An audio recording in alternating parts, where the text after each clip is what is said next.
नमस्कार दोस्तों, स्वागत है आपका आपके अपने यूट्यूब चैनल अमन प्रयास जीके जिसमें। तो जैसा कि फ्रेंड्स, आज है आपका 25 सितंबर और 25 सितंबर को आपका एसएससी सीजीएल का एग्ज़ाम था, जो कि आपका थर्ड शिफ्ट का भी एग्ज़ाम समाप्त हो गया है। थर्ड शिफ्ट में आपके जीके से 25 प्रश्न पूछे गए थे। उन 25 में से अधिकतम जितना रियल प्रश्न अभी तक मिल सकते थे वो आपके 100% रियल प्रश्न जो मिल गए हैं। तो आज के इस वीडियो में हम उन से प्रश्नों को डिस्कस करने वाले हैं। तो चलिए वीडियो को स्टार्ट कर लेते हैं। उससे पहले अगर आप इसका पीडीएफ पाना चाहते हैं तो इसका जो पीडीएफ है आपको टेलीग्राम चैनल पे मिल जाता है, जिसका लिंक डिस्क्रिप्शन में दिया गया है। तो आप लोग जाकर एक बार उसे ज्वाइन जरूर कर लीजिएगा।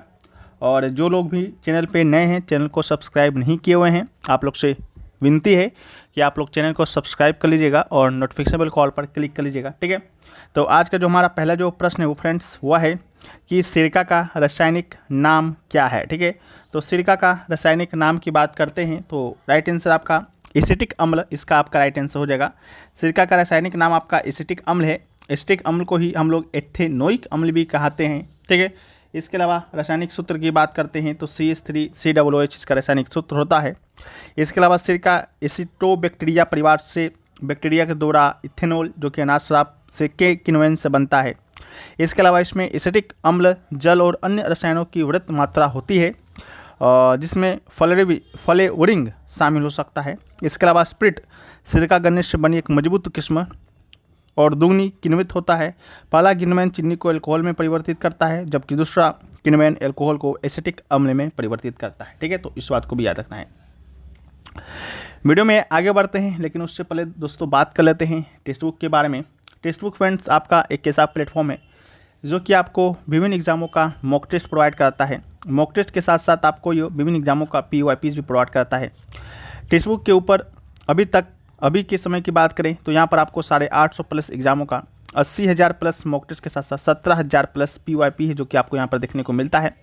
चाहे आप SSC की एग्ज़ाम की तैयारी कर रहे हो, बैंक का कर रहे हो, रेलवे का कर रहे हो या डिफेंस का कर रहे हो, स्टेट लेवल का कोई भी एग्जाम की तैयारी अगर आप करते हैं तो आपको यहाँ पर उसका मॉक टेस्ट और POIPs आपको मिल जाएगा, ठीक है। तो बहुत दिनों से लोगों का कहना था, छात्र छात्राओं का कहना था कि इसका जो प्राइस है थोड़ा सा आपका कम किया जाए। तो जैसा कि आप लोग को भी मालूम है कि आपका एंड ऑफ सीजन यानी कि अब सितंबर आपका अंतिम दौर में है, तो इस मौके पर टेक्स्ट बुक जो है आपका एक ऑफ़र भी लाया है एंड ऑफ सीजन सेल के नाम से। ये जो आपका ये ऑफ़र है ये आपका एक्टिव होगा 28 तारीख से लेकर 30 सितंबर के बीच, यानी कि 28 तारीख से शुरू होगा 12 बजे रात से और 30 सितंबर तक रहेगा 12 बजे रात तक, ठीक है।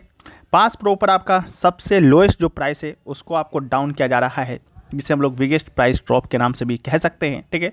तो इससे आप लोग परचेज कर सकते हैं। अगर आप लोग को परचेज करना है तो आप लोग इस सेल के दौरान जो है इनका ईयरली का टेक्स्ट बुक जो पास प्रो है परचेज कर लीजिएगा। कितना होगा क्या नहीं होगा उन सब के बारे में जो आपको जानकारी है वो आपको टेलीग्राम पर समय समय पर मिलता जाता है। तो आप लोग टेलीग्राम को ज्वाइन करना मत भूलिएगा। सबसे पहले जो भी अपडेट होगा वो हम आपको टेलीग्राम चैनल पर देते हैं, इसके बाद हम यूट्यूब पर देते हैं, ठीक है। तो आप लोग उसको वहाँ से जुड़ सकते हैं। और जब भी आप पास परचेज करें तो कूपन कोड आप APG यूज ज़रूर से ज़रूर करें। यहाँ पर अगर यूज करते हैं तो आपको वहाँ पर 13% का एक्स्ट्रा ऑफ मिलता है, ठीक है। अभी 13% का चल रहा है, बाकी कितना परसेंट का चलेगा तो वो भी चीज़ है, ठीक है। तो आप लोग इसके ध्यान में रखते हुए 28 से 30 सितंबर के बीच जो सेल चलेगा उसको जाने मत दीजिएगा, ठीक है, क्योंकि आपको आगामी बहुत सारे एग्जाम आपकी प्रतीक्षा कर रहा है, ठीक है। वीडियो में आगे बढ़ते हैं दोस्तों। तो हमारा जो नेक्स्ट प्रश्न है कि GST संविधान के किस संशोधन अधिनियम के द्वारा पेश किया गया था, ठीक है। तो GST की बात करते हैं तो ये आपका 101वां जो है संविधान संशोधन के माध्यम से पेश किया गया था। तो 2016 के 101वां संशोधन अधिनियम के रूप में पारित किया गया। GST जिसका फुल फॉर्म होता है गुड्स एंड सर्विसेज टैक्स, पूरे भारत में वस्तुओं और सेवाओं के निर्माण, बिक्री, खपत पर एक व्यापक अप्रत्यक्ष कर है। इसके अलावा GST की 4 बुनियादी दर संरचना है, 5%, 12%, 18% और 28%। इसके अलावा GST बिल राज्यसभा के द्वारा 3 अगस्त 2016 को पारित किया गया था, लोकसभा के द्वारा 8 अगस्त 2016 को पारित किया गया था, राष्ट्रपति के द्वारा हस्ताक्षर किया गया था 8 सितंबर 2016 को, और पूरे भारत में 1 जुलाई 2017 को GST लागू हुआ था। इसके अलावा GST परिषद का गठन से संबंधित अनुच्छेद की बात करेंगे तो 279 का A है। इसके अलावा GST परिषद का जो अध्यक्ष होता है केंद्रीय वित्त मंत्री होता है, ठीक है।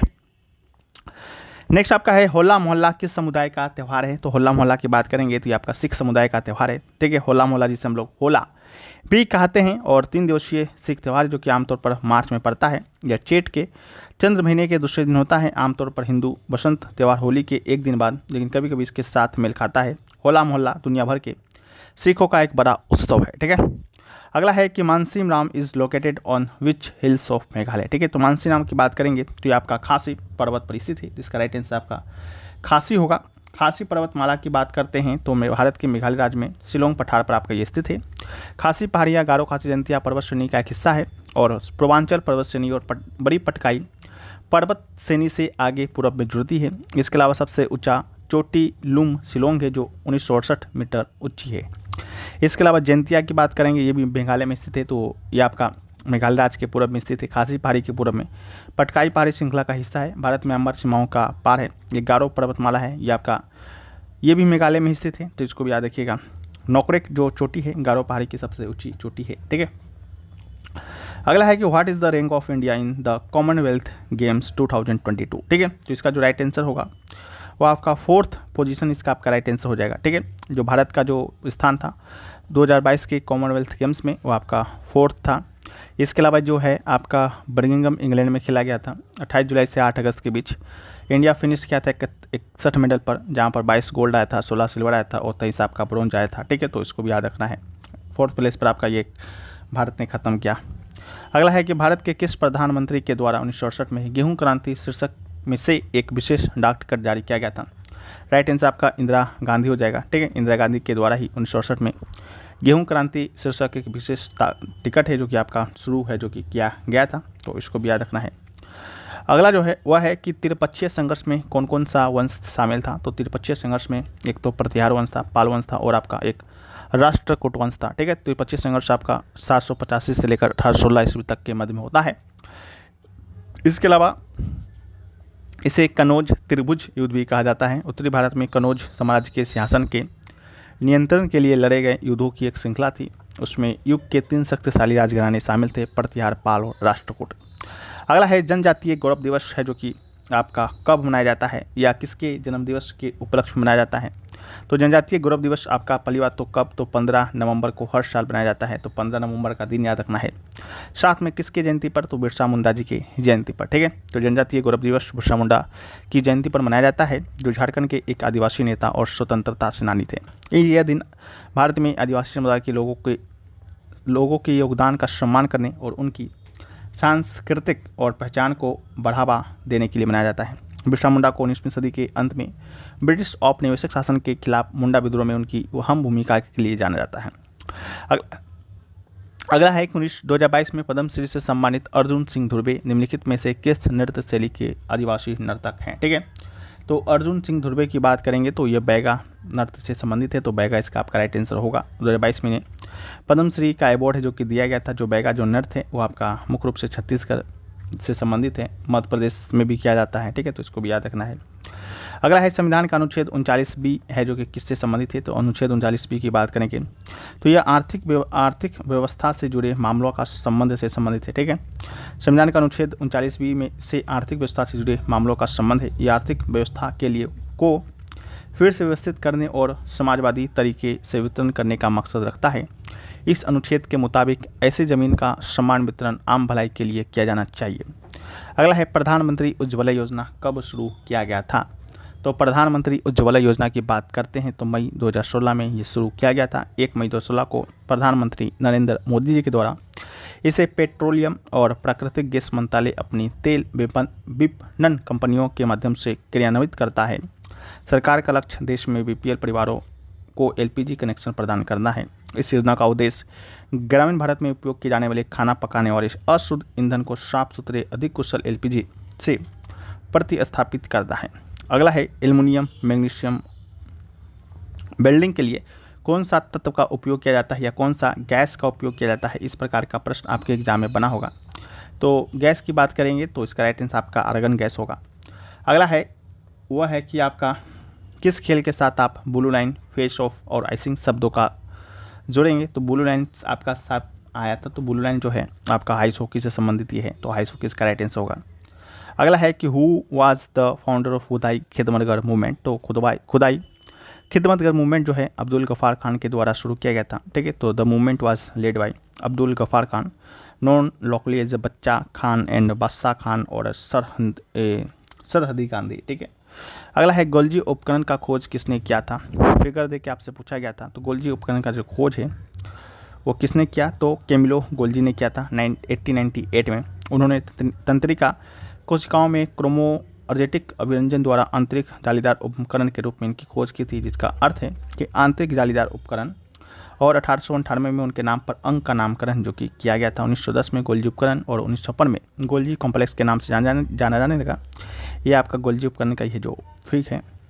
अगला है कि पुष्यमित्र शुंग कौन से भगवान को मानता था, ठीक है। तो भगवान की बात करें तो भगवान का तो पता नहीं, लेकिन जो पुष्यमित्र शुंग है वो आपका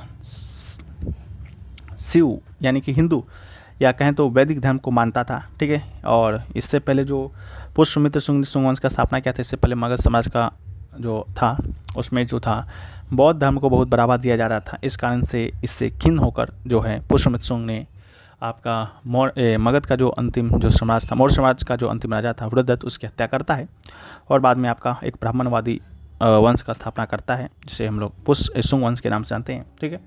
तो बुद्धिज्म, जैनिज्म और शिविज्म, वैष्णविज्म, ये इससे बहुत आपका ऑप्शन में, ठीक है। तो आप लोग बताइएगा एक्चुअल में आपका ऑप्शन क्या दिया गया था, ठीक है। नेक्स्ट जो है कि 1924 में 7 एथलीटों ने भारत का प्रतिनिधित्व किया, ठीक है। तो आपसे जो क्वेश्चन पूछा गया था कि 1924 के पेरिस ओलंपिक में कितने भारतीयों ने भाग लिया था, ठीक है। तो इसमें आपका राइट आंसर होगा 7, ठीक है। 7 एथलीटों ने जो है आपका भाग लिया था, ठीक है। तो ये सारी चीज़ें हैं। तो ये सारी चीज़ें आपके एग्ज़ाम में है जो कि देखने को मिला था। बाकी वीडियो पसंद आया है तो वीडियो को आप लोग लाइक कर दीजिए। चैनल पे नए होंगे चैनल को सब्सक्राइब कर दीजिए। मिलते हैं हम लोग नेक्स्ट वीडियो में। जब तक के लिए जय हिंद फ्रेंड्स, वंदे मातरम।